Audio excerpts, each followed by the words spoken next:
Sa video na to, ibabahagi ko sa inyo kung paano ako kumita ng 40,312 sa pamamagitan lamang ng paggawa ng mga simpleng YouTube Shorts at di mo na kailangan ma-monetize. Upang mas mapaniwalaan ninyo, papakita ko sa inyo ang mga patunay na talagang kumita ako. Ito ang mga screenshots ng aking PayPal account na nagpapatunay ng aking mga naipon na kita gamit ang paraan na ito. Sa method na to, hindi mo na kailangan maghintay na maging monetize ang iyong channel sa YouTube o kahit sa anumang platform. Ang kailangan mo lang ay maging malikhain at maging masipag para kumita ng pera online. Ang method na ito ay tinatawag ng karamihan na freelancing. Ang freelancing ay isang paraan kung saan maaari kang magbenta ng iyong serbisyo. In our case, ang ibebenta natin ay ang serbisyo ng video editing. Pero huwag kang mag-alala. Madali lang ito at kaya mong matutunan ng ilang araw lang. Hindi mo na rin kailangan maghanap ng mga kliyente dahil sila na ang lalapit sa atin kapag nakita nila ang ating mga gawa. Maganda ito dahil pwede ito sa lahat at pwede mo itong gawin kahit may konting oras ka lang para mag-edit ng mga simpleng video. Ituturo ko sa inyo kung paano ito gawin in step by step para mas madali nyong maintindihan. Sana ay panoorin nyo ang buong video na to para maunawaan nyo talaga kung paano siya nag-work. Simulan natin sa step 1. Hanapin ang tamang niche. Una sa lahat, kailangan natin maghanap ng tamang niche para sa ating freelancing para sigurado tayong profitable. Dapat itong mga niche na to ay mayroong potential client na handang magbayad ng tamang halaga para sa ating serbisyo. Ito yung mga niche na sa tingin ko'y mayroong mga quality na potential clients. Number 1, mga doktor at mga healthcare professionals. So ito yung mga example videos na pwede nating gawin kung gusto natin tahakin yung niche ng mga doktor at healthcare professionals. So, search lang natin dito, Doctor Podcast. So, ginagawa ko to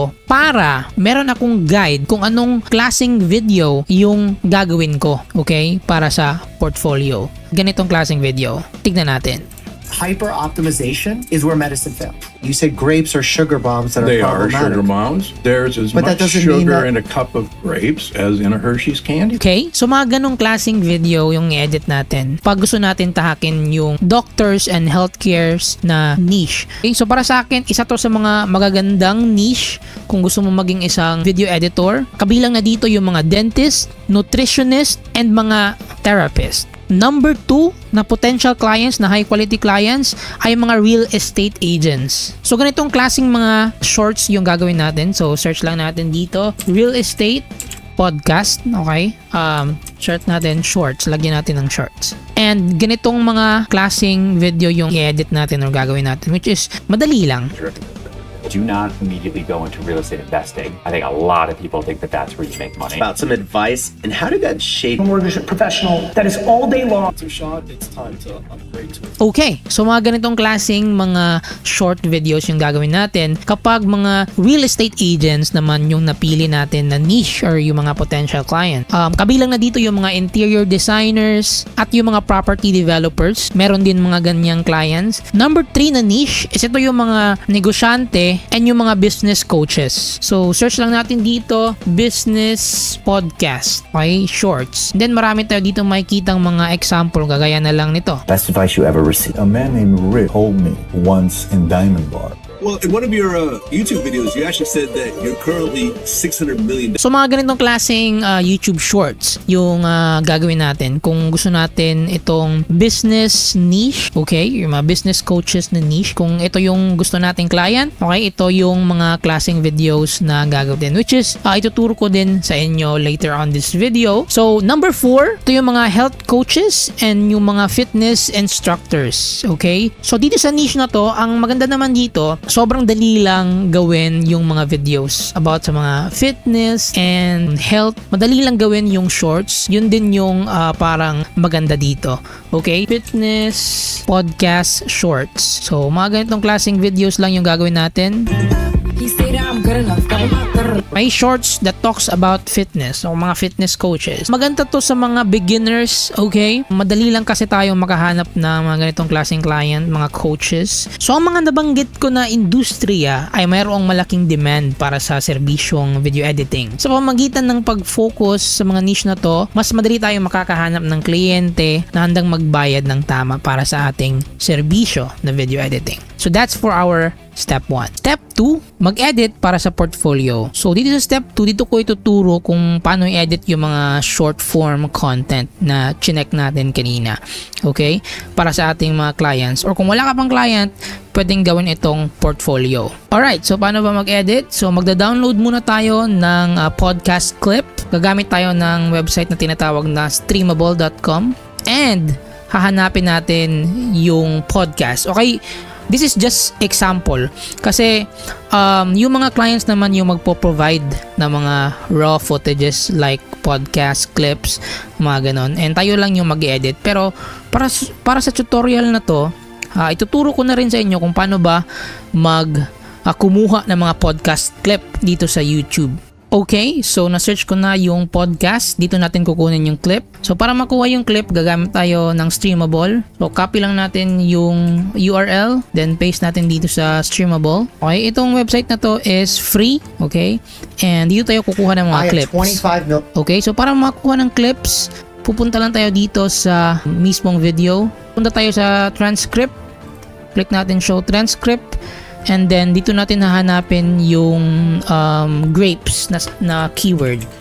Okay? Kasi yung grapes yung i-edit natin. So around 54 minutes and 57 seconds. 57 seconds. Ideal to eat. You said grapes are sugar bombs that are problematic. Actually, pwede din natin itong i-adjust sa editing software na CapCut na lang. So click lang natin yung create video and then ganun lang siya kasimple. So maglo-loading siya and then ito magpo-process. Okay, so tapos na. Para kunin yung video, click nyo lang itong more and then download links and then dito may milian tayo HD or SD.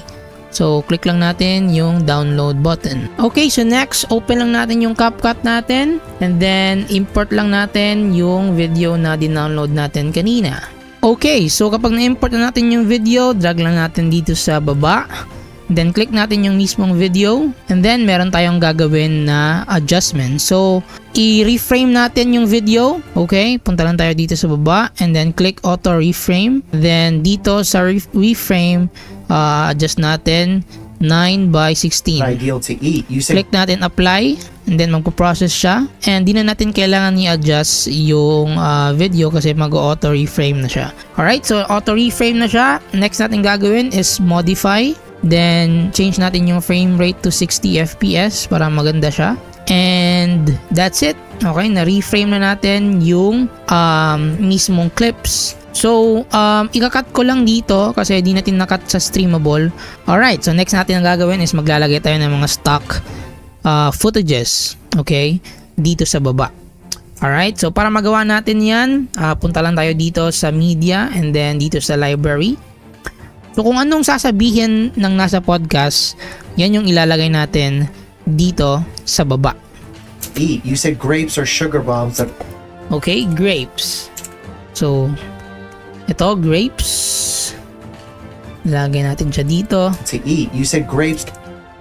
So sinabi nito grapes. Grapes are sugar. So lalagyan natin siya dito sa baba. Okay? Yan. So lagyan lang natin siya ng konting style. So, ito, click natin, punta tayo sa mask, and then dito sa horizontal. Okay, and then, i-horizontal natin siya dyan. Yan. And then, lalagyan natin siya ng parang ganito. Alright. Yan. So, whenever he said grapes, so, you said grapes are sugar bombs. Okay, may lalabas na grapes. Okay. So, may sinabi siyang sugar. So, lagyan din natin ng sugar. Ito, videos, sugar, ito, sugar. So, ganun pa rin yung gagawin natin. Ito, horizontal mask. Taas natin siya konti para makita yung sugar. Grapes are sugar bombs that they are problematic. They are sugar bombs. There's as much sugar in a cup of grapes as in a Hershey's candy bar. Yeah, but okay. So, if fast forward ko na lang to, lalagyan ko lang ng mga footages, ibabagay ko lang sa sinasabi sa podcast. So, that's for our visuals. Next, lalagyan naman natin siya ng auto caption. So, dito sa text, click lang natin, then auto caption, and then ito, English.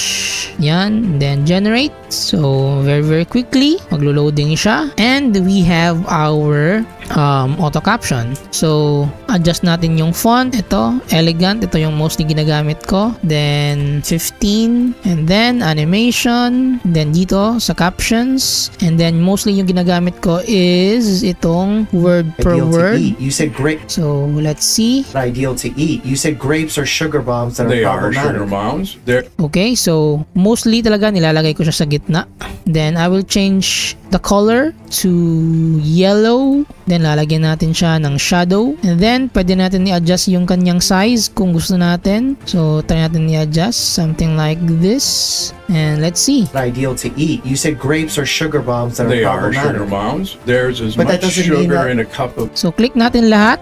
Then click natin animations. Then word per There's word. as much. And then that's it. Let's see. Ideal to eat. You said grapes are sugar bombs that are They are sugar problematic. bombs. There's as But that much doesn't mean sugar that- in a cup. Sa tingin ko mas maganda yung white. So I'm gonna change it to white. See? Ideal to eat. You said grapes are sugar bombs that are Next na gagawin natin is audio. So lalagyan lang tayo ng background music. So sa mga ganitong klaseng podcast, mostly yung nilalagay ko dito is yung suspense, you know, just to pick the curiosity of the viewers. Kasi kapag suspense kasi tayo, mas attentive yung utak natin kapag suspense yung scene. Okay, so ito yung background music na napili ko.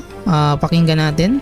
to eat. You said grapes are sugar bombs that are They are sugar problematic. bombs. There's as But that much doesn't mean sugar that- in a cup of grapes as in a Hershey's candy bar. Yeah, but that required Okay, so as you can see, it's very simple to edit a short video clip para sa ating mga potential clients.